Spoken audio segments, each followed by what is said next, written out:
The desert stretched endless beneath a copper sky, trembling with heat as if the earth itself were breathing. A runaway bride stumbled through that ocean of sand, her white dress torn and dust-stained, her veil fluttering behind her like the ghost of a vow she'd never keep. Her name was Clara Dane, daughter of a preacher from Santa Fe, promised to a wealthy rancher twice her age, a man whose heart was as dry as the land he owned. But when the church bells rang that morning, Clara's courage broke. Before the preacher's words could seal her fate, she'd fled the chapel barefoot, mounting a horse and riding until the world fell silent behind her. Now, with the sun sinking low and her throat raw from thirst, she was lost in a country that belonged to no law but the wind. When the last light faded, she saw a flicker in the distance, a fire burning steady beyond a ring of jagged rocks. Her heart hammered. She'd heard the stories. Apache camps still moved through these lands, warriors who answered to no white man, who lived by their own code, and vanished into canyons like ghosts. Fear urged her to turn back, but exhaustion chained her legs. She pressed forward step by step until her shadow joined the firelight. There he was, a tall man seated cross-legged beside the flames, his face cut with years and sun, eyes dark as the night sky above. His hair fell past his shoulders, bound with leather and beads. He wore no shirt, only a red blanket draped across his chest, the marks of paint fading from his skin like whispers of war long past. Behind him stood a few tents made of hides, a horse tethered near the rocks, and the quiet murmur of water from a hidden spring. Clara froze. Her voice caught between apology and plea. I mean no harm, she stammered, clutching the remains of her skirt. I've lost my way. I'm only looking for water. The Apache rose slowly, studying her as though the desert itself had sent her. His movements were silent, deliberate, the way a hawk tilts its head before deciding if what it sees is prey or prophecy. Water, he repeated, his voice deep, smooth as the wind through canyon stone. He nodded toward the spring. Drink. Clara knelt, her trembling hands cupping the cool water. It tasted like mercy. She drank until her chest ached, then wiped her mouth, too aware of his gaze upon her. He spoke again in English, touched by accent, firm yet curious. You ride alone in Apache land. Why? She hesitated. The truth felt heavy in her chest. I was to be married, she said finally, to a man I could never love. The Apache's expression didn't change, but his eyes softened just slightly. You ran from him, he said, not a question but a recognition. Yes, she whispered. I'd rather die free in this desert than live chained to him. A long silence passed. The fire cracked. Then, with the quiet authority of one used to obedience, the man said, You will not die tonight. He turned toward one of the tents and lifted the flap. There is food. You will rest here. Clara's breath hitched. Every tale she'd ever heard of his people came rushing back. Tales told by fearful men at campfires filled with warnings and cruelty. Yet something in his tone, neither threat nor invitation, made her obey. She stepped inside. The tent smelled of leather, sage, and smoke. Furs lined the ground. A small lamp burned low, and a bowl of fruit and bread waited on a woven mat. When she looked back, he was standing at the entrance, the fire's glow tracing the sharp lines of his body. Eat, he said. Then bathe in the spring. Her heart stopped. Bathe? She repeated, her voice shaking. He didn't answer immediately. His gaze held hers, steady, unreadable. The desert carries the past in dust, he said finally. Wash it away or it will follow you. Then he turned, vanishing into the night, leaving her alone with the sound of wind and water. For a long moment, Clara stood motionless. The idea of undressing beneath that open sky terrified her, yet the air was hot and her skin burned with sweat and sand. She stepped outside, trembling, and walked toward the spring. Moonlight poured over the rocks, silvering the ripples. She knelt by the water's edge, unpinned her hair, and let it fall over her shoulders. Slowly, she slipped from her ruined dress and lowered herself into the cool water. The desert seemed to breathe again. For the first time in her life, Clara felt unbound. No walls, no eyes, no vows to fear. She closed her eyes, letting the water carry away the dust, the shame, the weight of obedience. When she opened them, she thought she saw him, standing at a distance, half in shadow, half in moonlight, watching silently, as if guarding her from the night itself. And in that moment, though her heart still trembled, something deep within her whispered that she was no longer lost. The desert had claimed her, and its guardian had already spoken. She will not die tonight. Clara woke to the scent of cedar smoke, and the soft murmur of morning wind through the canyon. For a moment she did not know where she was. The tent's canvas glowed gold with sunlight.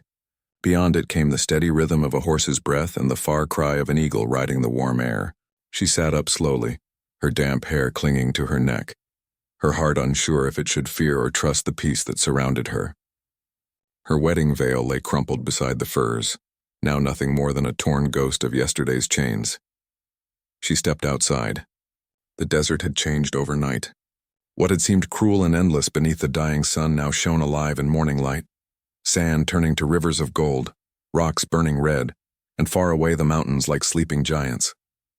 Near the fire sat the Apache, sharpening a blade of bone against stone. He glanced up as she emerged, the faintest flicker of acknowledgement passing through his eyes.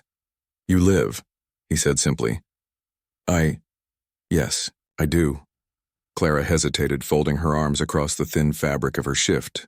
"Thank you for not turning me away." He nodded once. "Apache, do not turn away those the desert sends. Sit." She obeyed, kneeling across from him. He handed her a flat cake of bread and a small bowl of roasted corn mixed with berries. The food was plain, but after days of fear it tasted like grace. When she finished, she dared to speak again. "May I know your name?" He studied her for a heartbeat. "They call me Taza, son of the mountain wind," he said at last. "I lead what remains of my father's people." His words carried the weight of something old and proud. Clara looked around. The quiet camp, the empty horizon, the single horse. "What remains?" she asked softly. He motioned toward the distance where the desert met the sky. "War and sickness took many. The white soldiers burned our villages, drove our children north. Only the wind remembers their names now." Clara felt the ache in his voice like a bruise beneath her ribs. "I'm sorry," she whispered. "My people. They never understand what they destroy." Taza's gaze met hers, sharp but not cruel. "Understanding is for those who listen. Few white men listen to the land. But you—" He paused, tilting his head as if weighing her spirit. "You are not like them.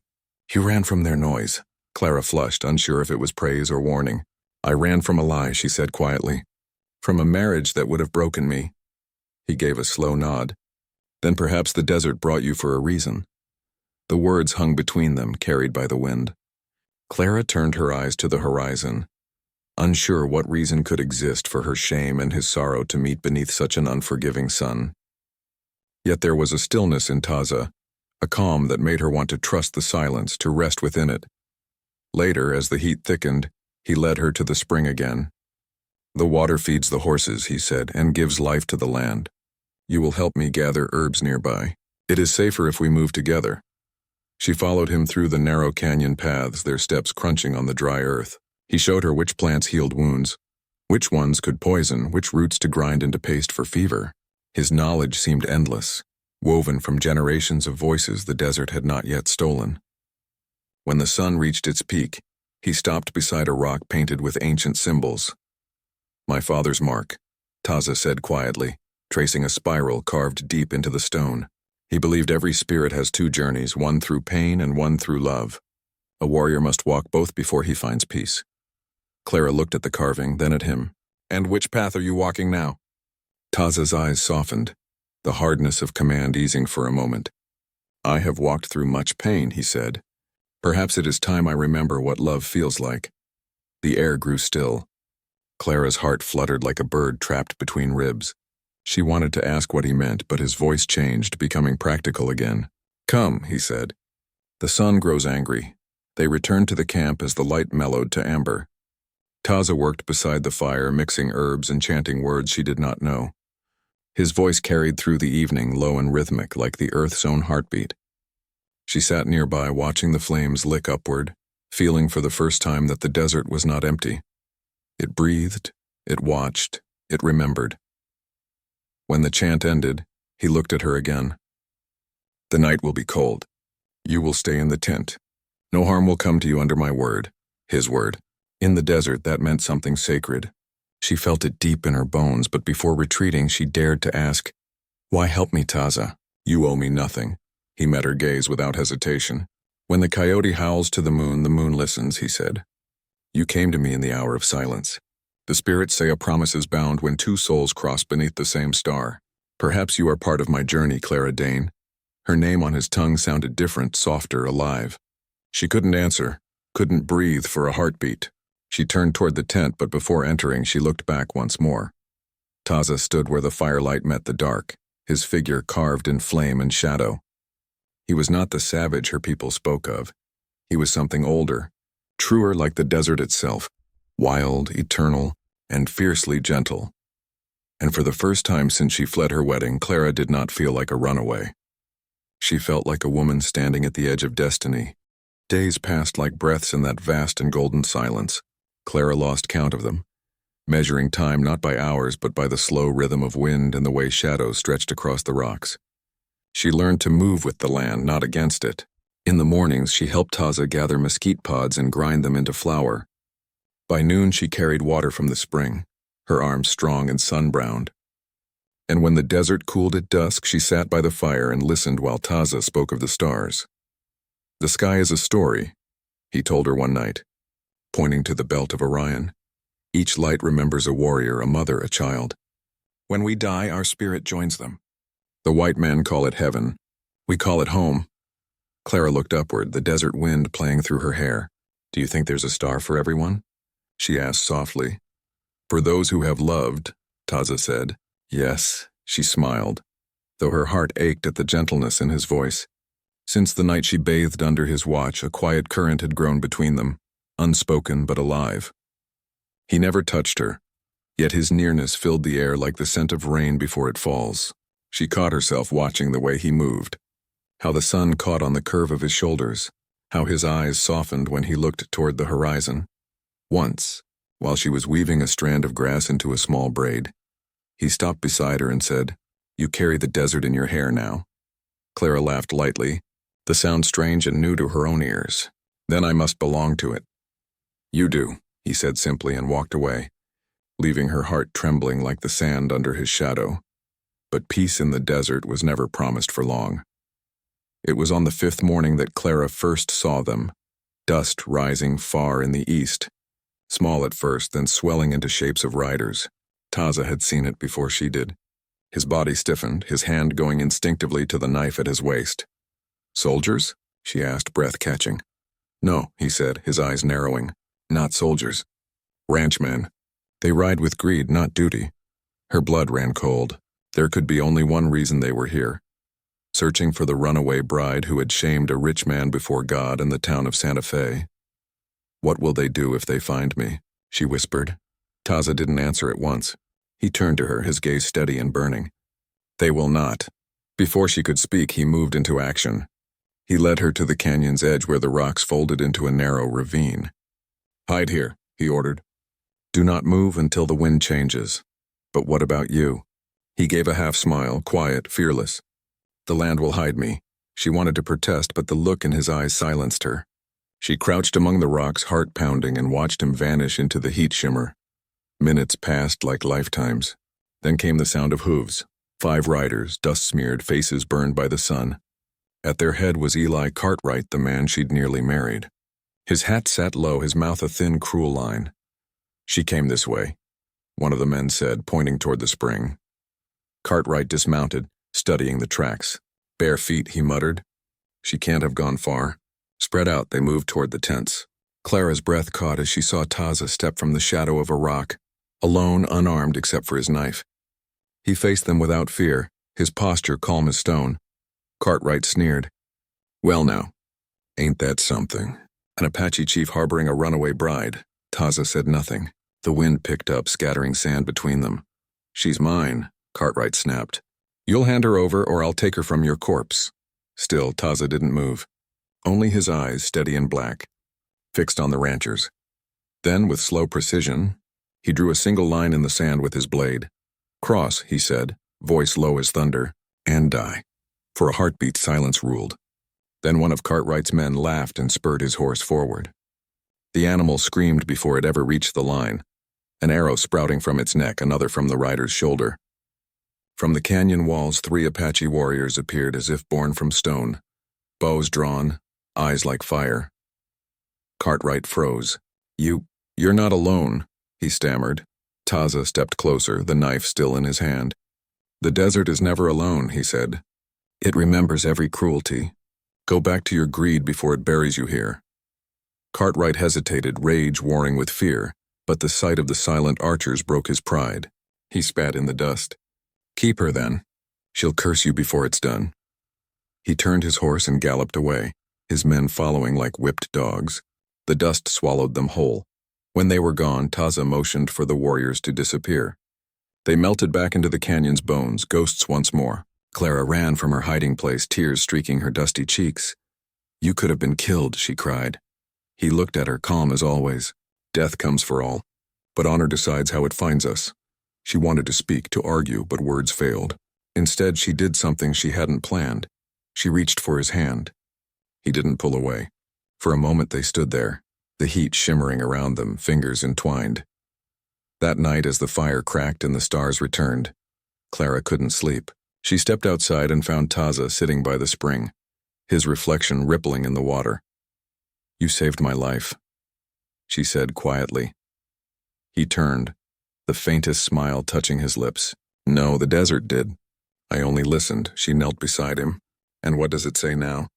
He looked at her then, really looked, and the stillness between them broke. It says, he murmured, the coyote has found his moon. Before she could reply, he reached out, brushed a strand of hair from her cheek, and for the first time kissed her slowly, reverently, as if she were something sacred. The desert wind sighed through the canyon, and the stars above seemed to burn brighter, bearing silent witness to the moment two wandering souls finally met where fate had drawn its line in the sand. In the days that followed, the desert grew softer in Clara's eyes. It no longer seemed a land of death but a great breathing thing, vast and alive with a rhythm of its own. The wind spoke in whispers, the sand glowed under the moon like silver fire, and the horizon seemed to stretch forever, as though it were daring her to dream again. Beside Taza, she learned what no preacher's book had ever taught her, that love was not a promise of comfort but a covenant of courage. Each morning they worked together. Clara gathered wood while Taza repaired the horse's reins, humming in his tongue, a low melody that made the air hum with memory. She began to understand his language, not through words but through gestures, through the silence between them. When he pointed to the east and said Hazi, she knew it meant sunrise. When he brushed his fingers against her palm and said Tashu, she learned it meant heart. Sometimes he would bring her small gifts, a carved feather, a smooth stone, a piece of turquoise from the canyon floor. The earth keeps its beauty in small things, he said. It teaches patience.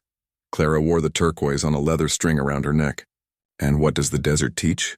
She asked one evening, watching the horizon burn gold and crimson. That love is not soft, Taza said. It is wind and fire. It changes everything it touches. She thought about that long after he walked away to tend the fire. One afternoon, a band of Apaches rode in from the northern ridge. Men and women, children with braids shining like black silk, horses adorned with feathers and beads. Clara stood still as they approached, unsure if she was welcome among them. But Taza's presence anchored her. He introduced her in his native tongue, his hand resting lightly at her back. She caught only one word he spoke clearly, Atsa, which meant bird. When he looked at her and smiled, she realized he had called her his bird. The people welcomed her with quiet curiosity. An older woman, her hair silver as the moon, stepped forward and touched Clara's cheek. You have eyes like water, she said softly. They carry both fear and hope. Stay long enough and the desert will drink the fear away. That night the camp came alive with laughter and drums. Children danced around the fire and Taza's people sang songs older than the rivers. Clara sat beside him, wrapped in a blanket he had woven from buffalo hide. The music reached deep into her chest, into the places where sorrow used to live. When the drumming slowed, Taza rose. He offered her his hand. Dance, he said. I don't know how, she protested. He smiled. The heart always knows. She took his hand and they moved slowly, not in steps but in a rhythm older than memory. The fire painted them in golden shadow, her white skin glowing against his bronze. Around them, the desert seemed to hold its breath. His hand at her waist was firm, protective, reverent. When he leaned close, she felt the world dissolve, the pain, the running, the fear. There was only the sound of his heartbeat against hers. Afterward, when the fire died and the people drifted away, they sat by the embers. When I first saw you, she said, I thought you were the desert, beautiful and dangerous. He looked at her, eyes warm as dusk. And now? Now I think you're its soul. He didn't answer with words. Instead, he reached out and pressed his palm over her heart. Your soul speaks in thunder, he said quietly. I hear it every time you breathe. The night turned cool. They sat close, wrapped in one blanket, watching the stars shimmer like embers in a black sea. Taza told her the legend of two lovers who became stars, how one burned brighter because it carried the other's light. When he finished, he whispered, If the sky ever forgets my name, look for the star beside yours. It will always lead you home. But not all nights were filled with peace. One morning, a scout returned with grim news. White soldiers were moving through the southern canyons again, searching for signs of Apache camps. The tribe would need to scatter to survive. Taza spoke with his warriors long into the day, his brow furrowed with thought. Clara watched from the edge of camp, fear stirring again like an old ghost. That evening he came to her tent. His face was calm, but his eyes held storms.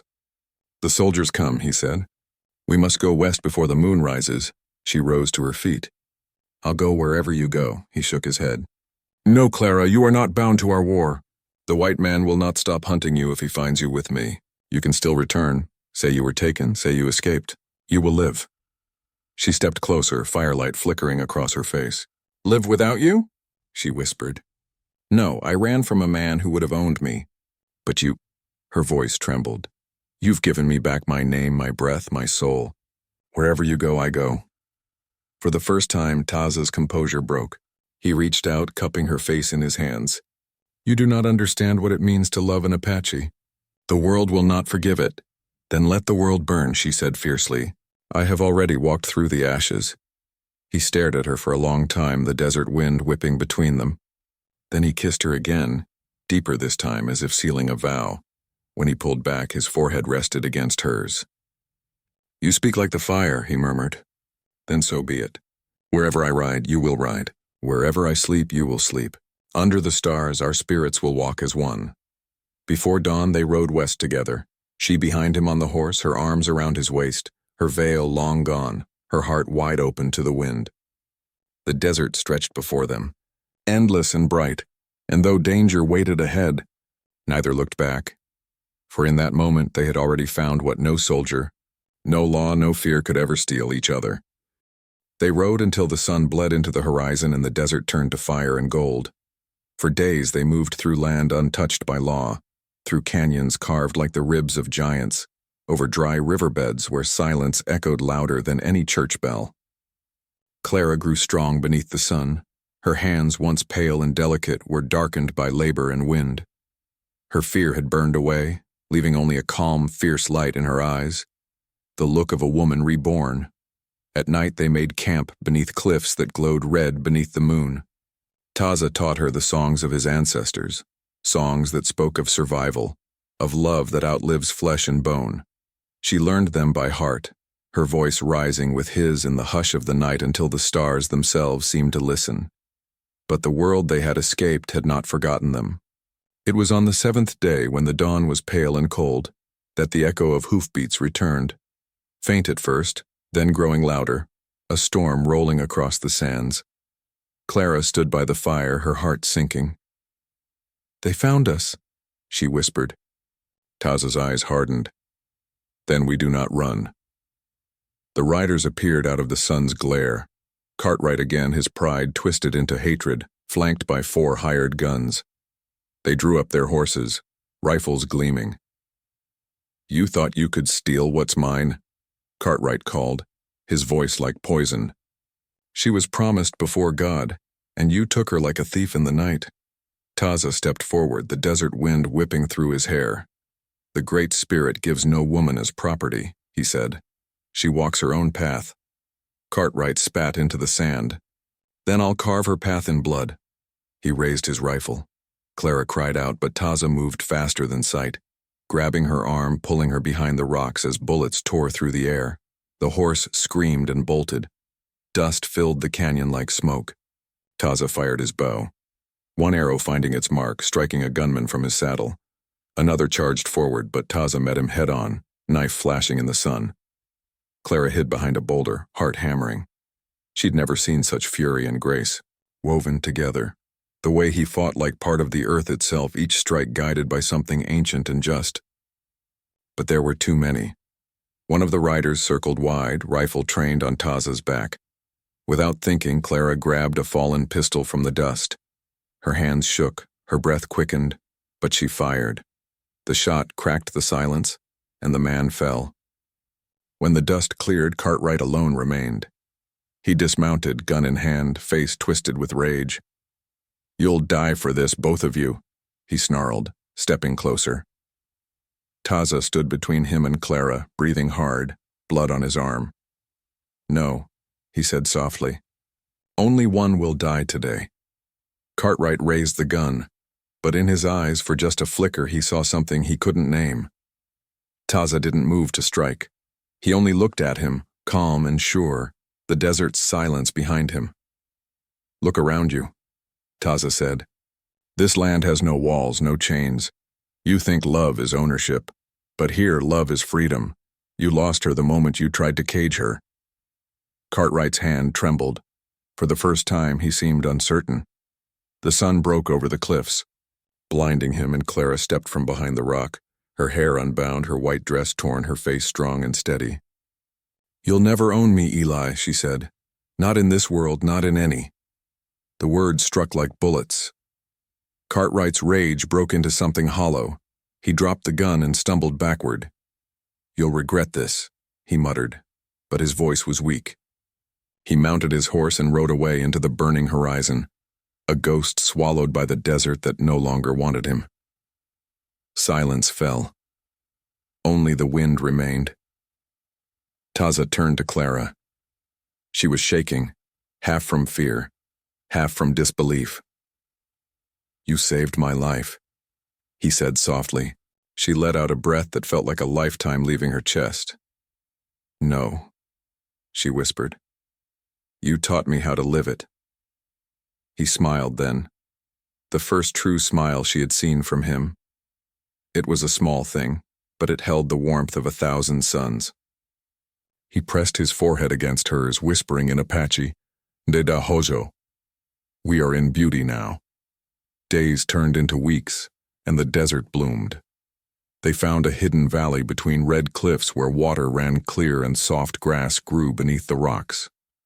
There they built their home, a shelter of wood and hide open to the stars. Clara tended a small garden of cactus flowers and herbs. Taza hunted and sang. At night, they lay side by side beneath the vast, endless sky, the turquoise stone still shining at her throat. Sometimes she would ask, "Do you think the world will ever find us again?" And Taza would answer, "If it does, the desert will decide what happens, not men." Seasons passed, but the world beyond their valley faded like a half-remembered dream. Clara bore a child, a son with her dark hair and his father's eyes. They named him Katan, meaning born of the stars. Taza held him up to the sky one night and said, "The world tried to break us, but the sky made us whole." Years later, travelers sometimes spoke of a hidden camp far beyond the dunes, where a white woman and an Apache chief lived together in peace, their laughter echoing across the cliffs at dusk. Some said it was legend, others swore it was truth, but the desert knew. On still nights when the wind swept low over the sand and the stars burned like lanterns, the earth remembered the sound of their voices, two hearts speaking the same language, two spirits bound not by law, but by love.